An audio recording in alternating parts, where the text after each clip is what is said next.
ഒരു സ്ത്രീയും പുരുഷനുമായി തുടങ്ങുന്ന ദാമ്പത്യത്തിൽ അവർ പ്രേമിച്ച് നടക്കുമ്പോഴോ വിവാഹ സമയത്തോ ഒക്കെ എന്നും എപ്പോഴും കൂടെ ഉണ്ടാവും, നിന്നെ ഞാൻ പൊന്നുപോലെ നോക്കും എന്നൊക്കെയുള്ള വാഗ്ദാനങ്ങൾ ചോദിക്കാതെ തന്നെ കൊടുക്കുന്നതും, എന്നാൽ വിവാഹം കഴിഞ്ഞ് ആദ്യമുള്ള ഒരു താല്പര്യവും ഒരു പരവേശവും എല്ലാം നഷ്ടപ്പെടുന്നതും പുരുഷന്മാർക്കായിരിക്കും.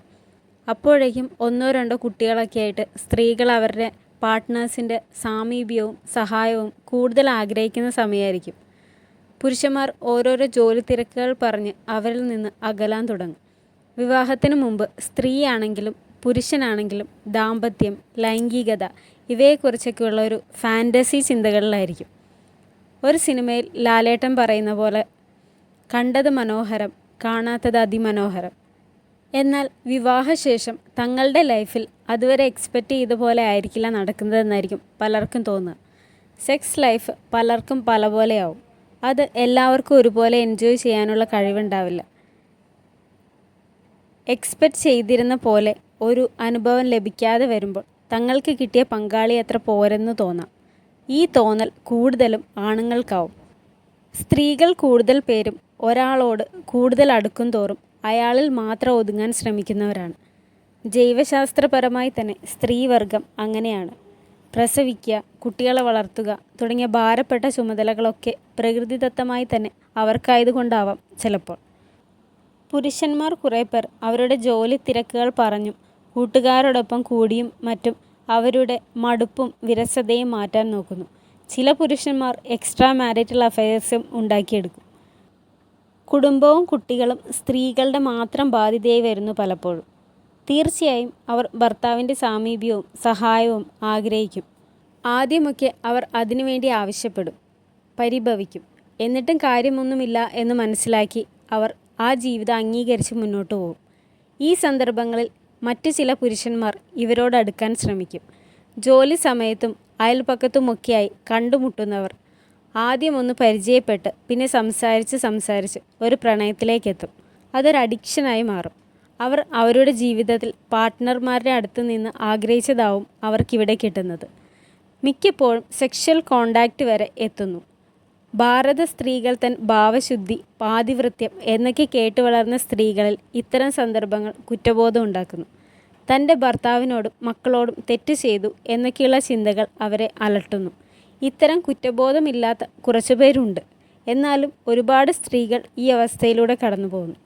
കുറെ കഴിയുമ്പോഴാകും പല ഭർത്താക്കന്മാരും തൻ്റെ ഭാര്യ തന്നിൽ നിന്നും അകന്നു എന്ന സത്യം മനസ്സിലാക്കുന്നത് പോലും. അപ്പോഴേക്കും തിരിച്ചു പിടിക്കാൻ കഴിയാത്ത വിധം അവർ അകന്നിരിക്കും. പിന്നെ ഒരു അഡ്ജസ്റ്റ്മെൻറ്റിൽ മറ്റുള്ളവരുടെ മുന്നിൽ ഒന്നും അറിയിക്കാതെ ജീവിച്ചു പോകും. ഇവരുടെ കുട്ടികളും വേണ്ട വിധം സ്നേഹവും കരുതലും കിട്ടാതെ വിഷമിക്കും. ആമസോൺ പ്രൈമിൽ അവൈലബിൾ ആയ ഒരു ഹിന്ദി ത്രില്ലർ സീരീസാണ് ദ ഫാമിലി മാൻ. ഏതാണ്ട് 10 എപ്പിസോഡ്സുള്ള 2 സീസൺ ഉണ്ട്. ഇന്ത്യൻ പൊളിറ്റിക്സും ടെററിസവും ഒക്കെ ചർച്ചയാകുന്ന ഈ സീരീസ് ഒരു മിഡിൽ ക്ലാസ് ഫാമിലി മാൻ്റെ ജീവിതത്തിലൂടെയാണ് മുന്നോട്ട് പോകുന്നത്. ശ്രീകാന്ത് തിവാരി എന്ന വേഷം ചെയ്തിരിക്കുന്നത് മനോജ് ബാജ്പേയാണ്. ശ്രീകാന്ത് NIAയുടെ കീഴിൽ പ്രവർത്തിക്കുന്ന ഒരു സാങ്കല്പിക ഓഫീസായ threat analysis and surveillance cell TASCയിലെ എംപ്ലോയിയാണ്. അയാൾക്ക് ഭാര്യയും 2 മക്കളും അടങ്ങുന്ന ഒരു കുടുംബം. ഭാര്യ സുചിത്രയായി വേഷമിട്ടിരിക്കുന്ന പ്രിയാമണിയാണ്. ശ്രീകാന്ത് തിവാരി ഒരു ബനാറസ്കാരനും സുചിത്ര അയ്യർ ഒരു തമിഴ്നാടുകാരിയുമാണ്. ഒരു north Indian south Indian marriage. ഞാൻ ഈ വീഡിയോയിൽ പറയാൻ ആഗ്രഹിക്കുന്നത് ശ്രീകാന്തും സുചിത്രയും തമ്മിലുള്ള വിവാഹ ബന്ധത്തെക്കുറിച്ചാണ്. ഫുൾ എപ്പിസോഡ് ഞാൻ ഇതിനു മുന്നേ ചാനലിൽ ചെയ്തിട്ടുണ്ട്. സുചിത്ര ഒരു പ്രൈവറ്റ് കോളേജ് ഫാക്കൽറ്റിയാണ്. സ്കൂളിൽ പഠിക്കുന്ന 2 മക്കൾ, മകൾ ധൃതി, മകൻ അഥർവ. സുചി കോളേജിൽ വർക്ക് ചെയ്യുന്നത് കൊണ്ട് അവൾക്ക് രാവിലെ പോയി വൈകിട്ട് വീട്ടിൽ വരാം. മിക്കവാറും കുട്ടികളുടെ എല്ലാ കാര്യങ്ങളും നോക്കുന്നത് സുചി ഒറ്റയ്ക്കാണ്. അവരെ സ്കൂളിൽ ഡ്രോപ്പ് ചെയ്യുന്നതും പിക്ക് ചെയ്യുന്നതും പാരൻസ് മീറ്റിംഗ്, സ്കൂൾ പ്രോഗ്രാംസ്, അങ്ങനെ എല്ലാം സുചി തന്നെയാണ് ചെയ്യുന്നത്. ശ്രീകാന്തിൻ്റെ ജോബ് വളരെ റിസ്ക് പിടിച്ച ഒന്നാണ്. അവിടെ ഒരു കൃത്യ ഓഫീസ് ടൈം പിന്തുടരുക സാധ്യമല്ല. ഇന്ത്യയിൽ എവിടെയെങ്കിലും ടെററിസ്റ്റ് അറ്റാക്ക് നടക്കാൻ പോകുന്നുണ്ടെങ്കിൽ അത് കണ്ടുപിടിച്ച് തടയണം. അഥവാ ഇവരുടെ ശ്രദ്ധയിൽപ്പെടാതെ എവിടെയെങ്കിലും അറ്റാക്ക് ഉണ്ടായാൽ അത് എന്തുകൊണ്ട് സംഭവിച്ചു എന്ന റിപ്പോർട്ട് ആഭ്യന്തര മന്ത്രാലയത്തിന് കൊടുക്കണം. പലപ്പോഴും തീവ്രവാദികളുടെ പിറകെ നേരവും കാലവും ഇല്ലാതെ അലയേണ്ടി വരുന്നു. ശ്രീകാന്ത് സ്കൂളിൽ പഠിക്കുമ്പോഴൊക്കെ വളരെ ബ്രൈറ്റായൊരു സ്റ്റുഡൻ്റായിരുന്നു. അയാൾക്ക് ഒരുപാട് പണം സമ്പാദിക്കുന്ന കമ്പനിയിൽ ജോലി കിട്ടുമായിരുന്നു. പക്ഷേ അയാളുടെ രാജ്യസ്നേഹം അയാളെ ഈ ജോലിയിൽ തുടരാൻ പ്രേരിപ്പിച്ചു. പലപ്പോഴും ഒരു മിഡിൽ ക്ലാസ് മാൻ്റെ എല്ലാ സാമ്പത്തിക പരാധീനതകളിലൂടെയും അയാളും കടന്നു പോകുന്നു. മുംബൈ പോലുള്ള ഒരു മഹാനഗരത്തിലെ അപ്പാർട്ട്മെൻറ്റിൻ്റെ വാടകയും കുട്ടികളുടെ സ്കൂൾ ഫീസും ചിലവുകളും എല്ലാം കൊടുക്കുന്നതിന് അയാൾക്ക് ബുദ്ധിമുട്ടുണ്ടായിരുന്നു. ഭാര്യ സുജി കൂടി ജോലിക്ക് പോയിട്ടാണ് അവർ ജീവിക്കുന്നത്.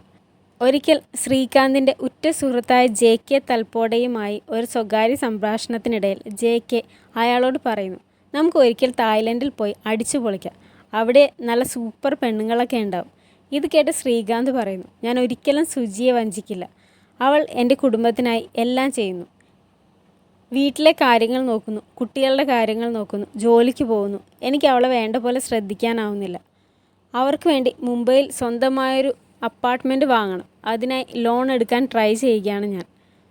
ഒരിക്കൽ എന്തോ കാരണവശാൽ സുജി കുട്ടികളെ സ്കൂളിൽ നിന്നും പിക്ക് ചെയ്യാൻ പറ്റാതെ വന്നപ്പോൾ ശ്രീകാന്തിനെ വിളിച്ച് പറയുന്നു. അയാൾക്കും സമയത്തിന് വന്ന് പിക്ക് ചെയ്യാൻ സാധിച്ചില്ല. പിന്നെ സുജി തന്നെ പോയി അവരെ പിക്ക് ചെയ്തു. ശേഷം ശ്രീകാന്തിനെ വിളിക്കുമ്പോൾ ഞാൻ സ്കൂളിലെത്തി കുട്ടികളെ പിക്ക് ചെയ്യാൻ തുടങ്ങിയാണെന്ന് കള്ളം പറയുന്നു. ഇതുപോലെ പലപ്പോഴും അയാൾ കള്ളം പറയുന്നുണ്ട്. സുജിക്കത് മനസ്സിലാവുകയും ചെയ്യും. സുചിത്ര ജോലി ചെയ്യുന്ന കോളേജിൽ അരവിന്ദ് എന്നൊരു സാറുണ്ട്. അയാൾ സുചിത്രയുമായി അടുക്കുന്നു. വീട്ടിലെ കാര്യങ്ങളും കുട്ടികളും ജോലിയുമൊക്കെ ഏതൊരു മിഡിൽ ക്ലാസ് ഫാമിലി വുമണെ പോലെ ജീവിച്ചു പോയിരുന്ന അവർക്ക് അരവിന്ദുമായുള്ള സൗഹൃദം സന്തോഷം നൽകിയിരുന്നു. അവർ ഒരുമിച്ചുള്ളപ്പോൾ അവൾ കൂടുതൽ സന്തോഷവതിയായി കാണപ്പെട്ടു. പതിയെ പതിയെ ആ സൗഹൃദം അവൾ പോലും അറിയാതെ ഒരു സാധാരണ സൗഹൃദത്തിനുമപ്പുറം വളർന്നു തുടങ്ങി. അരവിന്ദിൻ്റെ വാട്സപ്പ് മെസ്സേജുകൾ കാണുമ്പോൾ സുജിയുടെ മുഖത്ത് പുഞ്ചിരി കണ്ടു തുടങ്ങി. ഒരിക്കൽ യാദൃശ്ചികമായി ചാർജ് ചെയ്യാനിട്ടിരുന്ന ഫോണിലേക്ക് വന്ന മെസ്സേജ് ശ്രീകാന്ത് കാണാനിടയായി. സുജിക്ക് അരവിന്ദ് എന്നൊരാളുമായി എന്തെങ്കിലും സീക്രട്ട് റിലേഷൻഷിപ്പ് ഉണ്ടോ എന്ന് ശ്രീകാന്ത് സംശയിക്കുന്നു. JKയോട് പറയുമ്പോൾ അങ്ങനെയൊന്നും ഉണ്ടാവില്ല എന്ന് പറഞ്ഞ് സമാധാനിപ്പിക്കുന്നു. അരവിന്ദ് പുതിയതായൊരു സ്റ്റാർട്ടപ്പ് തുടങ്ങാനുള്ള തയ്യാറെടുപ്പിലാണ്. അതിലേക്ക് സുജിയെ കൂടി കൊണ്ടുവരുന്നതിന് ശ്രമിക്കുന്നു. അവൾക്ക് നല്ല ടാലൻ്റ് ഉണ്ടെന്നും വെറുതെ ഈ പാരലൽ കോളേജിൽ നിന്ന് ജീവിതം വേസ്റ്റ് ആക്കരുതെന്നും അയാൾ അവളോട് പറയുന്നു. ഇത് കേട്ട് പുതിയ ജോബിന് പോകാൻ സുജിക്കും താല്പര്യം തോന്നുന്നു. ഇപ്പോഴുള്ള ജോലി വിട്ട് പുതിയൊരു കമ്പനിയിൽ ജോയിൻ ചെയ്യുന്നതിനെക്കുറിച്ച് സുജി ശ്രീകാന്തിനോട് സംസാരിക്കുമ്പോൾ, ഈ ജോബ് ആയതുകൊണ്ട് നിനക്ക് രാവിലെ പോയി വൈകിട്ട് വരാമല്ലോ, കുട്ടികളുടെ കാര്യം നോക്കാൻ ഇതിലും സൗകര്യമുള്ള മറ്റൊരു ജോലി കിട്ടില്ല എന്ന് പറഞ്ഞ് ശ്രീകാന്ത് അവളെ തടയുന്നു. കുട്ടികൾ എൻ്റെ മാത്രം റെസ്പോൺസിബിലിറ്റി അല്ല. 9 വർഷമായി സെയിം ജോബ് ചെയ്ത് ഞാൻ മടുത്തു. ഇപ്പോൾ നല്ലൊരു ചേഞ്ച് ആഗ്രഹിക്കുന്നുണ്ട്, സുജി പറയുന്നു. ഇതേക്കുറിച്ച് കൂടുതൽ സംസാരിക്കാൻ സുജി ശ്രമിക്കുമ്പോൾ ജോലി തിരക്കിനിടയിൽ ശ്രീകാന്തിന് സംസാരിക്കാൻ സാധിക്കുന്നില്ല. എന്തായാലും ജോബ് വിടാൻ തീരുമാനിച്ചെന്ന് അവൾ പറഞ്ഞു. ഒരു ദിവസം പുതിയ സ്റ്റാർട്ടപ്പ് തുടങ്ങുന്നതിന് ട്രീറ്റ് ചെയ്യാമെന്ന് പറഞ്ഞ് അരവിന്ദ് സുജിയെ വിളിക്കുന്നു. അവർ ഒരു 5 സ്റ്റാർ ഹോട്ടലിലാണ് പോകുന്നത്. സുജി തന്നോട് പറയാതെ എങ്ങോട്ടോ പോകുന്നു എന്ന് സംശയിച്ച ശ്രീകാന്ത് അവളെ ട്രാക്ക് ചെയ്ത് അവിടെ എത്തുന്നു. കൂടെ JKയുമുണ്ട്. സുജി അന്ന് വളരെ സുന്ദരിയായി ഒരുങ്ങിയാണ് അരവിന്ദിനൊപ്പം പോയത്. അവൾ വളരെ സന്തോഷവതിയായിരുന്നു. അവിടെ എത്തിയ ശ്രീകാന്ത് അവരെ വാച്ച് ചെയ്തുകൊണ്ട് മറ്റൊരു ടേബിളിലിരുന്നു. ശ്രീകാന്തിനെ കണ്ട് സംശയം തോന്നിയ അരവിന്ദ് സുജിയോട് പറഞ്ഞു. അവൾ എഴുന്നേറ്റ് വന്ന്, ശ്രീ എന്താ ഇവിടെ, എന്നെ ഫോളോ ചെയ്യുകയാണോ എന്ന് ചോദിക്കുന്നു. ജോബിൻ്റെ ഭാഗമായി ഇതുവഴി പോയപ്പോൾ ഫുഡ് കഴിക്കാൻ വന്നതാണ്, നീ എന്താ ഇവിടെ എന്ന് ശ്രീകാന്ത് ചോദിക്കുന്നു. സുജി പറയുന്നു, ഞങ്ങൾ പുതിയ ജോബിനെക്കുറിച്ച് ഡിസ്കസ് ചെയ്യാൻ വന്നതാണ്. നീ ഇന്ന് വളരെ സുന്ദരിയായിട്ടുണ്ട് എന്ന് ശ്രീകാന്ത് പറയുന്നു. അന്ന് രാത്രി ശ്രീകാന്ത് മദ്യപിച്ച് ഏറെ വൈകിയാണ് വീട്ടിലെത്തിയത്. സുജിയുമായി വഴക്കിടുന്നു. ഞാൻ 5 സ്റ്റാർ ഹോട്ടലിൽ കൊണ്ടുപോകാത്തതാണോ നിൻ്റെ പ്രശ്നം, എന്നെ പൊട്ടനാക്കാൻ നോക്കണ്ട എന്നൊക്കെ പറഞ്ഞ് ഒച്ച വയ്ക്കുന്നു. പിന്നെ പിണങ്ങി സുജി ബെഡ്റൂമിലും ശ്രീകാന്ത് ഹാളിൽ സോഫയിലും കിടന്നുറങ്ങുന്നു. രണ്ടുപേരും പിണങ്ങി മിണ്ടാതെ നടക്കുന്നു. ഇവരുടെ ഈ പിണക്കം മകൾ ധൃതിയെ വളരെ വേദനിപ്പിക്കുന്നുണ്ട്. അങ്ങനെ ഇരിക്കുമ്പോൾ ശ്രീകാന്തിന് കാശ്മീരിലേക്ക് പണിഷ്മെൻറ്റ് ട്രാൻസ്ഫർ കിട്ടുന്നു. രണ്ടുപേരും മിണ്ടുന്നില്ല. അവിടെ എത്തിയ ശ്രീകാന്ത് വീട്ടിലേക്ക് വിളിക്കുമ്പോഴും സുജി കോൾ എടുക്കുകയോ സംസാരിക്കുകയോ ഒന്നും ചെയ്യുന്നില്ല. സുജി ജോബ് വിട്ട് അരവിന്ദിനൊപ്പം ജോയിൻ ചെയ്തു. അരവിന്ദ് അയാളുടെ മകൾ റിയയ്ക്ക് പനി വന്ന് അവളെ നോക്കാനായി ലീവ് എടുക്കുമ്പോൾ സുജി അവിടെ പോയി ആ കുട്ടിക്ക് ഭക്ഷണം ഉണ്ടാക്കി കൊടുക്കുകയും മരുന്ന് കൊടുക്കുകയും ഒക്കെ ചെയ്യുന്നു. അരവിന്ദിൻ്റെ ഭാര്യയെക്കുറിച്ച് ചോദിക്കുമ്പോൾ അതൊന്നും ഓർക്കാനും ഡിസ്കസ് ചെയ്യാനും ഒന്നും ഞാൻ ആഗ്രഹിക്കുന്നില്ല എന്ന് പറഞ്ഞ് അരവിന്ദ് ഒഴിഞ്ഞു മാറുന്നു. സ്റ്റാർട്ടപ്പ് തുടങ്ങുന്നതിൻ്റെ ഭാഗമായി ഒരു ബിസിനസ് ഡിസ്കഷനായി ലെനോവോല എന്ന സ്ഥലത്തേക്ക് പോകേണ്ടി വരുന്നു. അതിനാൽ സുജി മക്കളെ അടുത്ത അപ്പാർട്ട്മെൻറ്റിലെ നീലം എന്ന സ്ത്രീയെ ഏൽപ്പിച്ചിട്ട് പോകുന്നു. വീട്ടിൽ പേരൻസ് ഇല്ലാതായ രാത്രി രണ്ടുപേരും വിനിയോഗിച്ചു. ധൃതി അവളുടെ ഫ്രണ്ടിൻ്റെ വീട്ടിൽ നൈറ്റ് പാർട്ടിക്ക് പോയി. അവിടെ വെച്ച് അവളുടെ ഫ്രണ്ട് അവളോട് മിസ്ബിഹേവ് ചെയ്ത് അതിൽ വിഷമിച്ച് കരഞ്ഞുകൊണ്ട് അവൾ വീട്ടിലേക്ക് വരുന്നു. ധൃതി പോയ നേരത്ത് അഥർവ് ശ്രീകാന്തിൻ്റെ റിയൽ തോക്കെടുത്ത് വെടിവെക്കുന്നത് പോലെ ആക്ട് ചെയ്ത് കളിക്കുന്നുണ്ട്. കണ്ടിരിക്കുമ്പോൾ ഏറെ ഭയം തോന്നുന്ന രംഗങ്ങളാണിത്. പേരൻസ് കൂടെ ഇല്ലാത്തപ്പോൾ കുട്ടികൾ എങ്ങനെ അപകടത്തിൽപ്പെടാം എന്ന് റിയലായി കാണിച്ചു തരുന്ന രംഗം. പിന്നെ ധൃതി കരഞ്ഞുകൊണ്ട് ഓടി വീട്ടിലെത്തിയപ്പോൾ അഥർവ് തോക്കും കൊണ്ടുപോയി വെച്ച് ഉറങ്ങി. ഹോട്ടലിലെത്തിയ സുജിയും അരവിന്ദും ഫ്രഷായി ഡിസ്കഷന് വേണ്ടി പോയി.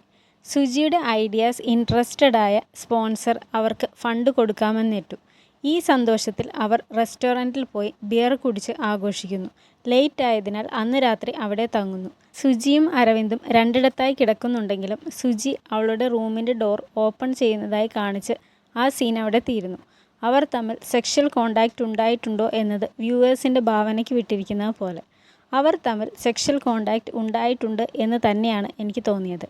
പിന്നീടുള്ള സുജിയുടെ പെരുമാറ്റത്തിൽ അങ്ങനെ തോന്നിച്ചു. രാവിലെ വീട്ടിലെത്തുന്ന സുജിയെ ധൃതിയും അഥർവും കെട്ടിപ്പിടിച്ച് കരയുന്നു. അവരുടെ കരച്ചിൽ കണ്ട് സുജിക്ക് വിഷമം സഹിക്കാനാവാതെ അവൾ ശ്രീകാന്തിനെ വിളിക്കുന്നു. അവനോട് സുഖമാണോ എന്നും വേഗം തിരിച്ചു വരണമെന്നും പറഞ്ഞ് ഫോൺ വയ്ക്കുന്നു. പണിഷ്മെൻറ്റ് ട്രാൻസ്ഫർ കഴിഞ്ഞ് തിരിച്ചെത്തിയ ശ്രീകാന്ത് ഒന്നും അറിയാത്ത പോലെ നമുക്ക് ലെനോവോലയിൽ ഒരു ട്രിപ്പ് പോകാമെന്ന് ചോദിക്കുന്നു. ഇത് കേട്ട് സുജി ഒന്ന് ഞെട്ടുന്നുണ്ട്. പിന്നെ നമുക്ക് ഗോവയിൽ പോകാമെന്ന് ശ്രീകാന്ത് പറയുമ്പോൾ സുജി ഓക്കേ പറയുന്നു. പിന്നെ അരവിന്ദിൻ്റെ മെസ്സേജ് വരുമ്പോൾ അവൾ അവോയ്ഡ് ചെയ്യുന്നു. സുജി ആ കമ്പനിയിലെ ജോബ് ക്വിറ്റ് ചെയ്ത് വീട്ടിലിരിക്കുന്നു. ഒരു കെമിക്കൽ ഫാക്ടറിയിൽ നടന്ന ടെററിസ്റ്റ് അറ്റാക്കിൽ ഒരുപാട് പേർ കൊല്ലപ്പെടുന്നു. അത് തടയാൻ ശ്രീകാന്തിൻ്റെ ടീമിന് സാധിക്കുന്നില്ല. പിന്നെ ടെററിസ്റ്റുകൾ എന്ന് സംശയിച്ച് ശ്രീകാന്തിൻ്റെ ടീം നിരപരാധികളായ 4 ചെറുപ്പക്കാരെ കൊല്ലുകയും ചെയ്യുന്നു. ഇങ്ങനെ ജോലിസ്ഥലത്തെ സമ്മർദ്ദങ്ങളും വീട്ടിലെ പ്രശ്നങ്ങളും കൊണ്ട് വിഷമിച്ച ശ്രീകാന്ത് ആ ജോലി വിട്ട് 9 AM to 5 PM time working അവേഴ്സുള്ള ഒരു IT കമ്പനിയിൽ ജോലിക്ക് കയറുന്നു. അവിടുത്തെ യങ്സ്റ്റേഴ്സിൻ്റെ ഇടയിൽ ചേർന്ന് പോകാൻ ശ്രീകാന്ത് കഷ്ടപ്പെടുന്നുണ്ട്. മനസ്സുകൊണ്ട് അയാൾ അപ്പോഴും TASCയിൽ തന്നെയായിരുന്നു. സുജി ജോലിയൊക്കെ ഉപേക്ഷിച്ച് വീട്ടിൽ തന്നെയായിരുന്നു. ശ്രീകാന്ത് പ്രിയപ്പെട്ട കൂട്ടുകാരൻ JKയെ ഒത്തിരി നാളുകൾക്ക് ശേഷം കണ്ടുമുട്ടുമ്പോൾ സുജിയെക്കുറിച്ച് JKയുടെ അന്വേഷണത്തിന് ശ്രീകാന്തിൻ്റെ മറുപടി അവളെ എനിക്ക് മനസ്സിലാവുന്നില്ല. ഞാൻ വീട്ടിൽ നേരത്തെ എത്തുന്നു, കുട്ടികളോടൊപ്പം ടൈം സ്പെൻഡ് ചെയ്യുന്നു, എല്ലാ കാര്യത്തിനും അവരോടൊപ്പം കൂടുന്നു. എന്നിട്ടും സുജി ഒട്ടും ഹാപ്പിയല്ല.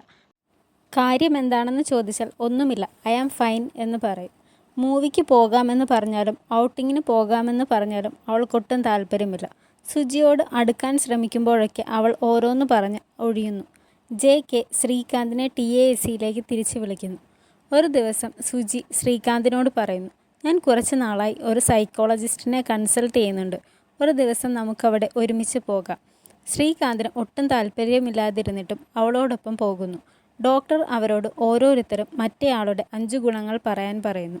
ആഴ്ചയിൽ എത്ര പ്രാവശ്യം സെക്സ് ചെയ്യാറുണ്ട് എന്നൊക്കെ ചോദിക്കുന്നു. ഇതൊക്കെ കേട്ട് ദേഷ്യം വന്ന ശ്രീകാന്ത് ഇറങ്ങിപ്പോയി. ഇത് കണ്ട് ദേഷ്യം വന്ന ഡോക്ടർ ഫീസ് അവരോട് കൂടുതൽ വാങ്ങുന്നു. സുജിയുടെ ബർത്ത്ഡേക്ക് സർപ്രൈസായി അവളെ വിളിച്ചുണർത്തി വിഷ് ചെയ്ത് കേക്ക് കട്ട് ചെയ്യുന്നു, സെൽഫി എടുക്കുന്നു. അങ്ങനെ എല്ലാം അവളെ സന്തോഷിപ്പിക്കാനായി ചെയ്തു. അരവിന്ദ് ബർത്ത്ഡേ മെസ്സേജ് സെൻഡ് ചെയ്യുന്നുണ്ട്. സുജി അതിനോടും റെസ്പോണ്ട് ചെയ്യുന്നില്ല. അരവിന്ദിൻ്റെ മെസ്സേജ് വന്ന കാര്യം അവൾ ഡോക്ടറോട് പറയുന്നു.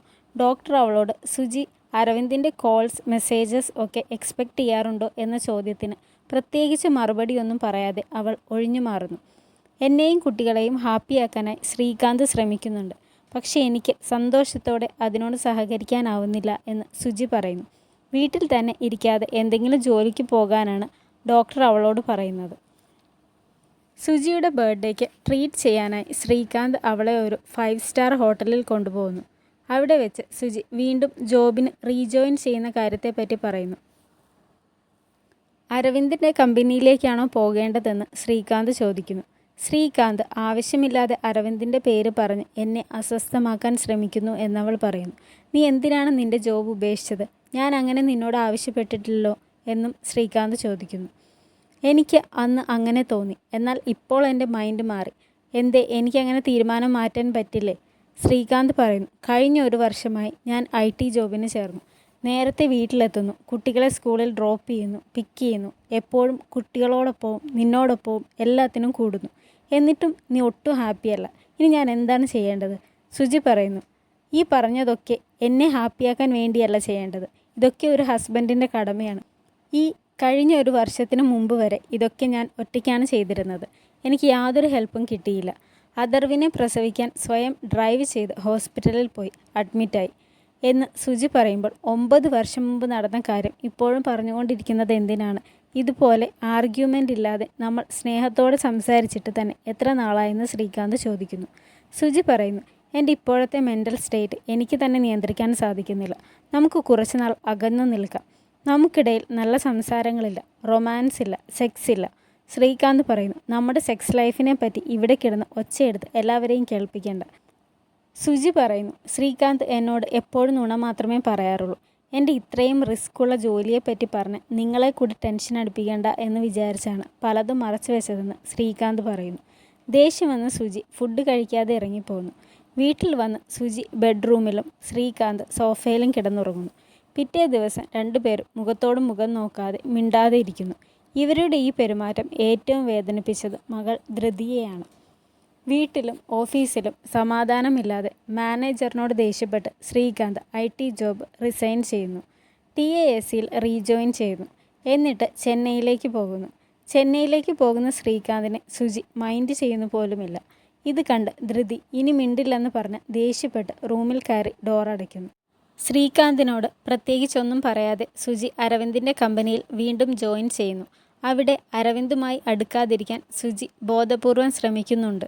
അരവിന്ദ് സംസാരിക്കാൻ വരുമ്പോഴൊക്കെ അവൾ മാക്സിമം അവോയ്ഡ് ചെയ്യുന്നു. ശ്രീകാന്ത് വീട്ടിലേക്ക് വിളിക്കുമ്പോൾ ധൃതി സംസാരിക്കാൻ കൂട്ടാക്കുന്നില്ല. മകൻ അഥർവാണ് അമ്മ ജോലിക്ക് പോയി തുടങ്ങിയ കാര്യം ശ്രീകാന്തിനോട് പറയുന്നത്. നിങ്ങൾ ഒരു ടേബിളിന് ചുറ്റുമിരുന്ന് സംസാരിച്ചാൽ തീരാവുന്ന പ്രശ്നമേ ഉള്ളൂ എന്ന് JK പറയുന്നു. ശ്രീകാന്തും സുജിയും തമ്മിൽ യാതൊരു കോണ്ടാക്റ്റും ഇല്ലാതെ അവരവരുടെ ജോലിയിൽ മുഴുകി ജീവിക്കുന്നു. ധൃതി പേരൻസിനെ ഒട്ടും വകവയ്ക്കാതെയായി. ശ്രീകാന്ത് പറയുന്നത് സുജി പറയുന്നതും അവൾ കേൾക്കില്ല. എല്ലാവരോടും ദേഷ്യം. അവൾക്ക് ഒരു ബോയ് ഫ്രണ്ട് ഉണ്ട്, കല്യാൺ. അവനോട് മാത്രമാണ് അവൾക്കിപ്പോൾ ഇഷ്ടം. യഥാർത്ഥത്തിൽ ശ്രീകാന്തിൻ്റെ ശത്രുക്കൾ അയാൾക്കെതിരെ ഒരുക്കിയൊരു കെണിയായിരുന്നു കല്യാൺ. അവൻ്റെ യഥാർത്ഥ പേര് സൽമാൻ എന്നാണ്. ഒരു ദിവസം കല്യാണിനൊപ്പം സിനിമയ്ക്ക് പോകുന്ന ധൃതി അവനോടൊപ്പം അവൻ്റെ ഫ്ലാറ്റിലേക്ക് പോകുന്നു. രാത്രി ഏറെ വൈകിയും ധൃതി തിരിച്ചെത്താതായപ്പോൾ സുജി പേടിച്ച് ശ്രീകാന്തിനെ വിളിക്കുന്നു. ശ്രീകാന്ത് അവളോടുള്ള ദേഷ്യത്തിൽ കോൾ കട്ട് ചെയ്യുന്നു. വേറെ വഴിയില്ലാതെ സുജി അരവിന്ദിനെ തന്നെ വിളിക്കുന്നു. അരവിന്ദ് ശ്രീകാന്തിനെ വിളിച്ച കാര്യം പറയുന്നു. ഇതറിഞ്ഞ് ചെന്നൈയിൽ നിന്നും മുംബൈയിൽ തിരിച്ചെത്തിയ ശ്രീകാന്തിനെ കാണുമ്പോൾ സുജിക്ക് ആശ്വാസമാകുന്നു. അവൾ അയാളെ കരഞ്ഞുകൊണ്ട് കെട്ടിപ്പിടിക്കുന്നു. പിന്നെ ധൃതിയെ കണ്ടുപിടിച്ച് കാര്യങ്ങൾ ശാന്തമായപ്പോൾ അവർ തമ്മിൽ സംസാരിക്കുകയും ശ്രീകാന്തിനോട് ഇപ്പോൾ ഇവിടുന്ന് പോകണ്ട എന്ന് സുജി പറയുന്നുമുണ്ട്. ധൃതിയും ആകെ പേടിച്ച് ഒതുങ്ങിപ്പോകുന്നു. എന്നാൽ ദിവസങ്ങൾക്ക് ശേഷം സുജിക്ക് എന്തോ ശ്രീകാന്തിനോട് പറയാനുണ്ട്. അതെങ്ങനെ പറയും എന്ന് മടിച്ച് നിൽക്കുന്നതായി കാണിച്ച് സീസൺ 2 അവസാനിക്കുന്നു. ഒരു പക്ഷേ സീസൺ 3യിൽ അവർ തമ്മിൽ ഡിവോഴ്സ് വരെ സംഭവിക്കാം. ശ്രീകാന്തിനെ പോലെ ടെൻഷൻ ഉള്ളതെങ്കിലും റിസ്ക് ഉള്ളതെങ്കിലും അയാൾ എൻജോയ് ചെയ്യുന്നത് TASയിലെ ജോലിയാണ്. താരതമ്യേന വർക്കിംഗ് അവേഴ്സ് കുറവുള്ള റിസ്ക് കുറഞ്ഞ ജോലിക്ക് അയാൾ പോയിട്ടും അവിടെ അയാൾ ഒട്ടും ഹാപ്പി ആയിരുന്നില്ല. സുജിക്കും കുട്ടികൾക്കും വേണ്ടി ത്യാഗം ചെയ്യുന്നു എന്ന മനസ്സോടെയായിരുന്നു നേരത്തെ വീട്ടിൽ വന്നതും അവരോടൊപ്പം എല്ലാത്തിനും കൂടിയതുമെല്ലാം. എന്നാൽ അപ്പോഴേക്കും അയാളുടെ ഭാര്യയ്ക്ക് തൻ്റെ മനസ്സ് തന്നെ കൈവിട്ടു പോയിരുന്നു. സുചിത്ര ഏതൊരു സാധാരണ സ്ത്രീകളെപ്പോലെയും തൻ്റെ ഭർത്താവും കുട്ടികളുമുള്ള ചെറിയ ലോകത്ത് ഒതുങ്ങിക്കഴിഞ്ഞുകൂടാൻ ആഗ്രഹിച്ചിരുന്ന ഒരു സ്ത്രീ തന്നെയാണ്. അവർ അവരുടെ ചെറിയ ജോലിയും കുട്ടികളും വീടുമായി വർഷങ്ങളായി ജീവിച്ചു പോവുകയായിരുന്നു. ശ്രീകാന്ത് ജോലി തിരക്ക് പറഞ്ഞ് ഒഴിഞ്ഞു മാറിയപ്പോൾ സുജി സ്വയം അവരുടെ കുടുംബത്തിൻ്റെയും കുട്ടികളുടെയും ഉത്തരവാദിത്തങ്ങൾ ഏറ്റെടുത്ത് മുന്നോട്ട് പോയി. തീർച്ചയായും അവൾ ശ്രീകാന്തിൻ്റെ ഭാഗത്തു നിന്നുള്ള സഹകരണം ആഗ്രഹിച്ചിരുന്നു. ആവശ്യപ്പെട്ടപ്പോൾ പലപ്പോഴും നുണകൾ പറഞ്ഞ് ശ്രീകാന്ത് രക്ഷപ്പെട്ടു. ഇങ്ങനെയാകുമ്പോൾ ഇനി പ്രതീക്ഷിച്ചിട്ട് കാര്യമില്ല എന്ന് മനസ്സിലാക്കി സ്വയം എല്ലാം ഏറ്റെടുക്കാൻ നിർബന്ധിതയാവുന്നു. ഇത്തരം ഒറ്റപ്പെടലുകളും വിഷമങ്ങളുമെല്ലാം ഉള്ളിലൊതുക്കി ജീവിച്ചു പോകുന്ന ഘട്ടത്തിൽ അരവിന്ദിനെ പോലെ ഒരാൾ ജീവിതത്തിലേക്ക് വരുമ്പോൾ, അതും അരവിന്ദിനെ പോലെ അയാളുടെ ഭാര്യയുമായി അകന്ന് ഒരു കുഞ്ഞുമായി ജീവിക്കുന്നയാൾ, ഇവർ ആഗ്രഹിക്കുന്ന പരിഗണന കൊടുക്കുമ്പോൾ ഇവരുടെ കഴിവുകൾ കണ്ടെത്തി അത് പ്രോത്സാഹിപ്പിക്കുമ്പോൾ അങ്ങനെ ഒരാളോട് ഇഷ്ടം തോന്നിപ്പോവും, അടുത്തു പോകും. അത് തെറ്റാണോ ശരിയാണോ എന്നൊന്നും പറയുന്നില്ല. എന്നാൽ സാഹചര്യം അതാണ്. ശ്രീകാന്തിൽ നിന്നും സുജി ആഗ്രഹിച്ചിരുന്നതാണ് അരവിന്ദിൽ നിന്നും കിട്ടിയത്. തീർച്ചയായും അവർ തമ്മിലുള്ള റിലേഷൻഷിപ്പിൽ സെക്ഷൽ കോണ്ടാക്റ്റും എത്തിയിട്ടുണ്ട്. ഭാരത സ്ത്രീകൾ തൻ ഭാവശുദ്ധിയും പാതിവൃത്യവുമൊക്കെ കേട്ടുവളർന്ന സ്ത്രീകൾക്ക് ഇത്തരം സാഹചര്യങ്ങൾ കുറ്റബോധമുണ്ടാക്കും. താൻ തൻ്റെ ഭർത്താവിനെ വഞ്ചിച്ചു, മക്കളെ വഞ്ചിച്ചു എന്നൊക്കെയുള്ള കുറ്റബോധം അവരെ അലട്ടിക്കൊണ്ടിരിക്കും. തന്നെ കൺട്രോൾ ചെയ്യാൻ സാധിക്കുന്നില്ല എന്ന് സുജി പറയുന്നതും സുജിയുടെ സ്വഭാവത്തിൽ വന്ന മാറ്റവും ശ്രീകാന്തിനും തിരിച്ചറിയാനായി. അവളെ പഴയതുപോലെയാക്കാൻ ശ്രീകാന്ത് മാക്സിമം ശ്രമിച്ചെങ്കിലും അയാളെക്കൊണ്ട് സാധിക്കുന്നതിലധികം സുജി മാറിപ്പോയി. അവളെ കൊണ്ടുപോലും അവളെ സ്വയം മാറ്റാൻ പറ്റാതായി. ഇവരുടെ ഇടയിൽ കുട്ടികളും വളരെ സ്ട്രഗിൾ ചെയ്യുന്നുണ്ട്.